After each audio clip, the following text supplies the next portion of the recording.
খবর শুনছেন দুর্গাপুর সংবাদ চ্যানেল থেকে। আজ বৃহস্পতিবার 24 তারিখ। জানাবো আজকের বাছাই করা গুরুত্বপূর্ণ 10টি তাজা খবর। শুরুতেই হেডলাইন। কুলগামে জঙ্গিদের খোঁজ পেতে নিরাপত্তা বাহিনীর অভিযান, চলছে দুপক্ষের গুলির লড়াই। স্ত্রী 3 কন্যাকে পুড়িয়ে মারা স্বামীর মুক্তির নির্দেশ বহাল সুপ্রিম কোর্টে।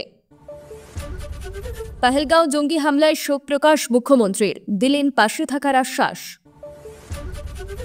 প্রাচীন স্মৃতিসৌধ ধ্বংসের মুখে, পুরাতাত্ত্বিক সম্পদ রক্ষার দাবি মুর্শিদাবাদে।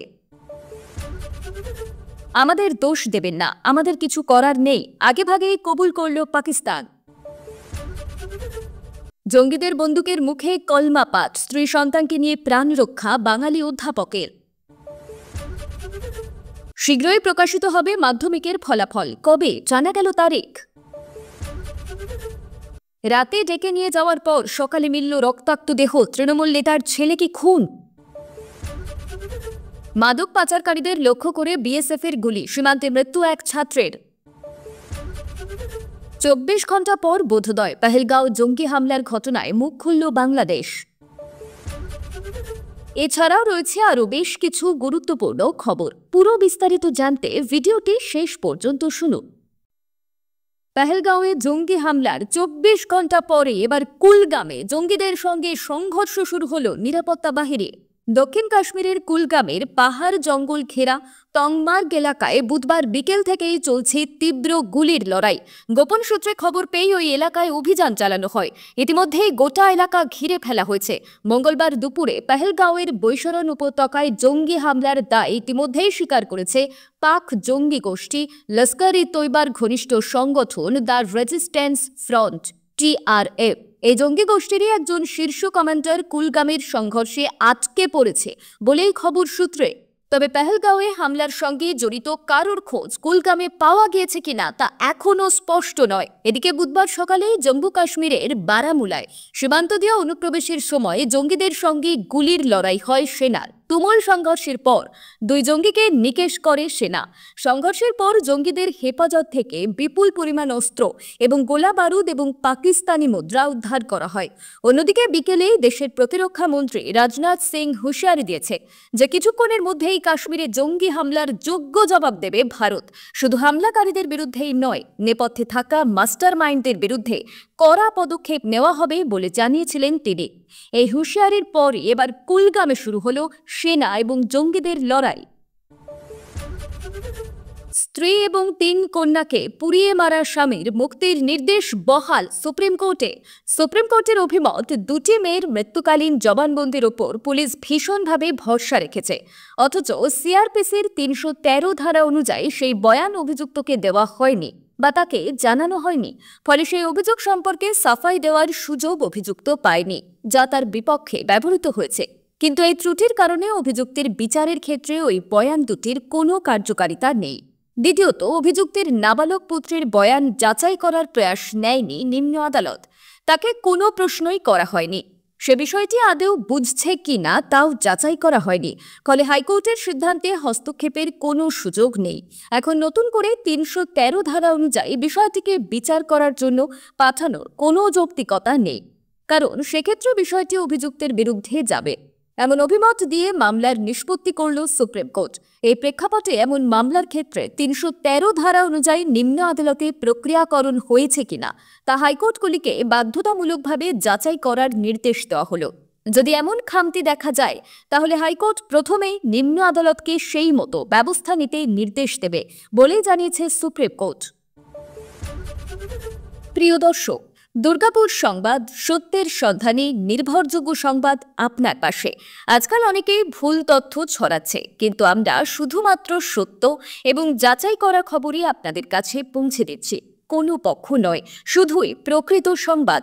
আমাদের লক্ষ্য 1000 লাইক। যেই জেলা থেকে সবচেয়ে বেশি কমেন্ট আসবে, সেই জেলার খবর আমরা আরও বেশি কভার করব। আপনি কোন জেলা থেকে শুনছেন কমেন্টে জানান। পহেলগাঁওয়ে জঙ্গি হামলা, মৃত্যু একাধিক। গতকাল রাত থেকেই প্রকাশ করা হচ্ছে তালিকা, আর তালিকা শুধুই দীর্ঘায়িত হচ্ছে। আর এবার জানা যাচ্ছে 3 জন বঙ্গ সন্তান নিহত হয়েছেন পহেলগাঁও জঙ্গি হামলায়। আর এবার সেই নিয়েই শোক প্রকাশ করলেন রাজ্যের মুখ্যমন্ত্রী মমতা বন্দ্যোপাধ্যায়। এক্স হ্যান্ডেলে করলেন পোস্ট। তিনি জানান, রাজ্যের তরফ থেকে সব রকম জরুরি ব্যবস্থা ইতিমধ্যেই গ্রহণ করা হয়েছে। পাশাপাশি তিনি জানান, গোটা পরিস্থিতির উপর ব্যক্তিগতভাবে নজর রাখছেন মুখ্যমন্ত্রী। নিহত বঙ্গ সন্তানদের পরিবারের পাশে থাকার আশ্বাস দিলেন মুখ্যমন্ত্রী। উল্লেখ্য, গতকাল অর্থাৎ মঙ্গলবার রক্তাক্ত হয়ে ওঠে ভূস্বর্গ। এখনও পর্যন্ত পাওয়া খবর অনুযায়ী জঙ্গি হামলায় নিহতের সংখ্যা ২৬, বাংলা থেকে ৩ জন। এক্স হ্যান্ডেলে মুখ্যমন্ত্রী আরও লেখেন, দিল্লি বিমানবন্দরে আমাদের প্রশাসনের পক্ষ থেকে নিহতদের পরিবারের সদস্যদের সহায়তা এবং কলকাতায় তাদের পরবর্তী যাত্রার জন্য সকল ব্যবস্থা করা হচ্ছে। রাত 8:30টায় বিমানটি কলকাতায় পৌঁছানোর সম্ভাবনা রয়েছে। দিল্লিতে আমাদের আবাসিক কমিশনারের কার্যালয়ে পরিবারের সদস্যদের সাথে যোগাযোগ রাখছে। আমি ব্যক্তিগতভাবে তদারকি করছি এবং আমাদের ঊর্ধ্বতন কর্মকর্তারা হাত মিলিয়ে কাজ করছে। এখনও পর্যন্ত জানা যাচ্ছে, পহেলগাঁও জঙ্গি হামলায় ৩ জন বঙ্গ সন্তান নিহত হয়েছেন। কলকাতার বিতান অধিকারী এবং সমীর গুহ এবং পুরুলিয়ার ঝালদা থেকে মনীষ রঞ্জন। রাজ্যের মধ্যে অন্যতম ঐতিহাসিক এবং পুরাতাত্ত্বিক সম্পদে ভরপুর জেলা মুর্শিদাবাদ। জেলার কোনায় কোনায় ছড়িয়ে ছিটিয়ে রয়েছে প্রায় ২৫০-এর অধিক স্মৃতিসৌধ। এগুলির হাতে গোনা কয়েকটি সরকার অধিগ্রহণ করে রক্ষণাবেক্ষণ করছে, কিন্তু বেশিরভাগ ধ্বংসের মুখে। সেই ক্ষেত্রে এইসব ঐতিহাসিক নিদর্শন এবং স্থাপত্যগুলির অধিগ্রহণ এবং সংরক্ষণের জোরালো দাবি তুলে এগিয়ে এলো Murshidabad heritage and cultural development society সহ জেলায় আসা পর্যটক মহল। বাংলা, বিহার, ওড়িশার রাজধানী ছিল এই মুর্শিদাবাদ, ফলে নবাবী আমল তো বটেই। সমৃদ্ধিশালী বাংলায় বাণিজ্য করতে এসেছিলেন ইংরেজ বণিক থেকে ডাচ, ওলন্দাজ, এমনকি পর্তুগিজরাও। তবে বণিকরা বাণিজ্য বসতি গড়ার পাশাপাশি জেলার বিভিন্ন প্রান্তে তাদের নিজস্ব কিছু নিদর্শন রেখে যান। এছাড়া এই জেলায় শশাঙ্ক, সেন, গুপ্ত, পাল সাম্রাজ্যের বিস্তার ছিল। বর্তমানে ওইসব নিদর্শনগুলির ঐতিহাসিক গুরুত্ব অপরিসীম। সঠিক রক্ষণাবেক্ষণের অভাবে এইসব প্রাচীন এবং ঐতিহ্যশালী ইতিহাস খ্যাত সৌধগুলি কালের নিয়মে ভেঙে পড়ছে, নয়তো এর গুরুত্ব না বুঝে সাধারণ মানুষের কবলে পড়ে নিশ্চিহ্ন হতে বসেছে। আবার অনেক ঐতিহ্য মাটির নিচে চাপা পড়ে নষ্ট হয়ে যাচ্ছে। আবার ঐতিহাসিক সৌধের এক একটি দেওয়ালকে ব্যবহার করে গড়ে উঠেছে গৃহস্থীর বাড়ি। দাবি উঠেছে সেই সব সৌধগুলি রক্ষণ করার। এদিকে সংরক্ষণের অভাবে ভেঙে যেতে বসা ফৌতি মসজিদ পুরাতত্ত্ব দপ্তরকে অধিগ্রহণের জন্য আবেদন করা হয়েছে। সেই সঙ্গে নৌসারু বেগমের মসজিদ, কিরিটেশ্বরী মন্দির, খেরুর মসজিদ, ত্রিপলিয়া গেটের টিনের শেড সহ একাধিক স্থাপত্য পূর্বের অবস্থায় ফিরিয়ে দেওয়া। দাবি করা হচ্ছে হাজারদুয়ারি মিউজিয়ামের নিরাপত্তা ব্যবস্থা জোরদার করার, কাটরা মসজিদে আলোর ব্যবস্থা করা। প্রায় ১.৫ দশক থেকে অন্ধকারে পড়ে আছে প্রসিদ্ধ কাটরা মসজিদ। এদিকে জেলার পর্যটন কেন্দ্র নিয়ে মানুষের উৎসাহ বৃদ্ধি করতে জেলার লোকসংস্কৃতির অন্যতম ঘোড়া নাচ, আদিবাসী নৃত্য, ঢাক, অঙ্কন প্রতিযোগিতার আয়োজন করা হয়। পাকিস্তানের প্রতিরক্ষা মন্ত্রী খাজা আসিফ পহেলগাঁও জঙ্গি হামলার পর বলেন, এই হামলার সঙ্গে পাকিস্তানের কোনো সম্পর্ক নেই। তিনি দাবি করেন, পাকিস্তান সব ধরনের সন্ত্রাসবাদের বিরোধিতা করে এবং সন্ত্রাসী কার্যকলাপের সঙ্গে তাদের কোনো যোগসূত্র নেই। তবে ভারত সরকারের পক্ষ থেকে দাবি করা হয়েছে যে হামলার সঙ্গে সম্পর্কিত 2 জঙ্গি পাকিস্তানি নাগরিক এবং লস্কর-ই-তাইবার ছায়া সংগঠন টিআরএফ এই হামলার দায় স্বীকার করেছে। এইসব কারণে পাকিস্তানের দাবি সঠিক বলে মনে হয়নি ভারতের পক্ষ থেকে। আসিফ আরও বলেন, ভারতের অভ্যন্তরে বিভিন্ন অঞ্চলে বিদ্রোহ এবং অস্থিরতা ছড়িয়ে পড়েছে, যা পাকিস্তানের সঙ্গে সম্পর্কিত নয়। তার মতে, ভারতের হিন্দুত্ববাদী শক্তি সংখ্যালঘুদের অধিকার হরণ করছে এবং তাদের প্রতিবাদে এসব ঘটছে। পাকিস্তানের পক্ষ থেকে বারবার অভিযোগ করা হয়, ভারত বালুচিস্তানে অস্থিরতা সৃষ্টি করছে এবং পাকিস্তানের অভ্যন্তরীণ ব্যাপারে হস্তক্ষেপ করছে। আসিফ বলেন, পাকিস্তানকে দোষারোপ করার চেষ্টাটি ভারতের অভ্যেসে পরিণত হয়েছে। পহেলগাঁওয়ে জঙ্গি হামলার থেকে বাঙালি অধ্যাপককে বাঁচিয়ে দিল কলমা।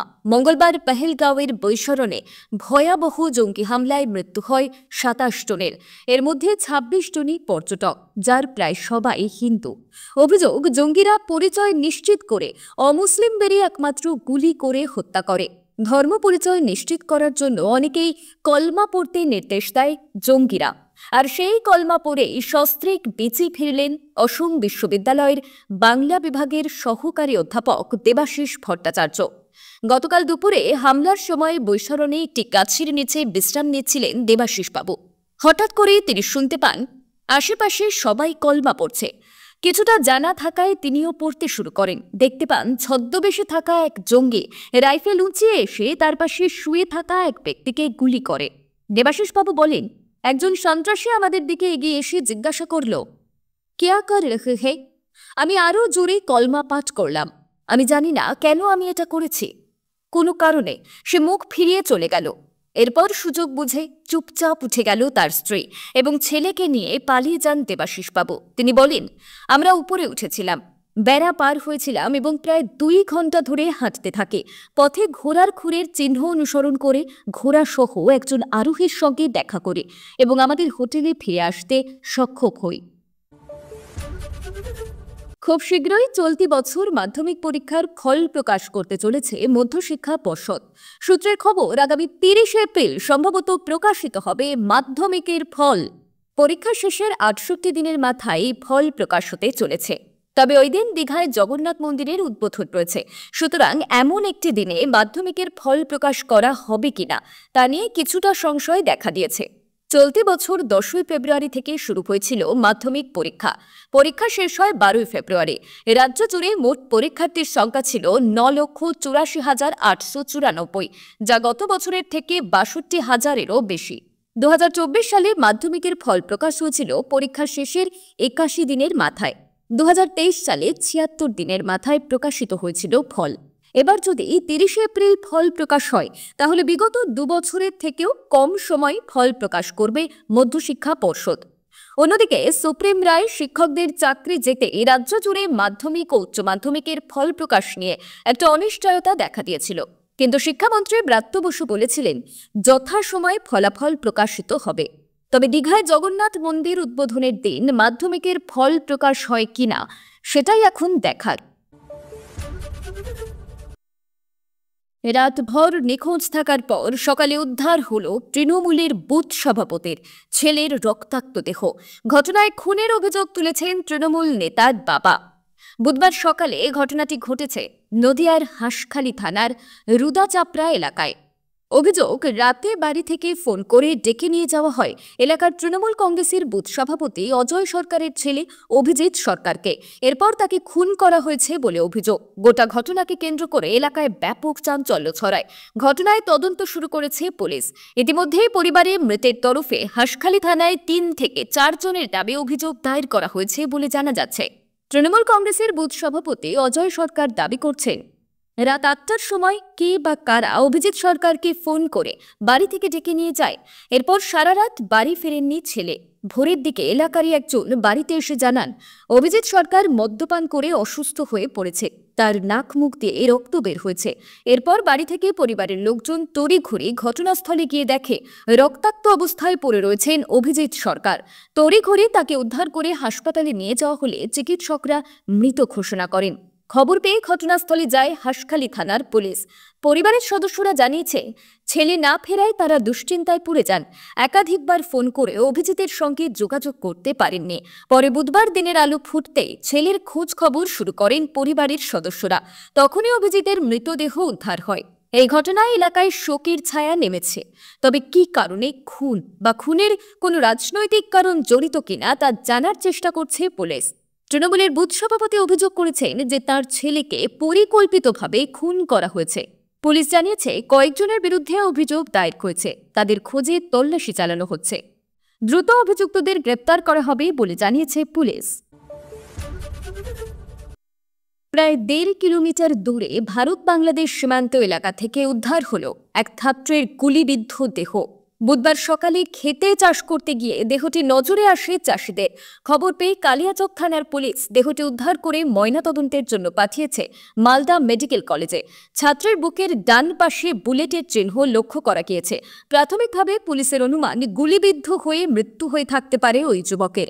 ঘটনাকে ঘিরে ব্যাপক চাঞ্চল্য ছড়িয়ে পড়ে কালিয়াচক থানার নওদা বিনপাড়া এলাকায়। জানা গেছে মৃত ছাত্রের নাম শুভঙ্কর ঘোষ, বয়স 19, বাড়ি কালিয়াচক থানার আকন্দবাড়িয়া অঞ্চলের মিলিক সুলতানপুরের সাইলাপুর গ্রামে। সে এক বেসরকারি আবাসিক শিক্ষা প্রতিষ্ঠানের দ্বাদশ শ্রেণীর ছাত্র ছিল। সীমান্তের প্রায় 150 মিটার দূরে ছাত্রের গুলিবিদ্ধ দেহটি উদ্ধার হয় ভারত বাংলাদেশ সীমান্ত নওদা বেনপাড়া বিওপি এলাকায়। স্থানীয় চাষিরা জমি চাষ করতে যাবার সময় রক্তাক্ত অবস্থায় দেহটি পড়ে থাকতে দেখেন। মৃতদেহ পড়ে রয়েছে এই খবর চাউর হতেই গ্রামের লোকজন ভিড় জমান ওই এলাকায়। সীমান্তের প্রায় 150 মিটার দূরে ঘটনাটি ঘটলেও বিএসএফের কোনো প্রতিক্রিয়া পাওয়া যায়নি। সূত্রের খবর, ভারত বাংলাদেশ সীমান্ত এলাকা দিয়ে চোরা পথে নেশার ওষুধ পাচার করতে গিয়েছিল কয়েকজন পাচারকারী।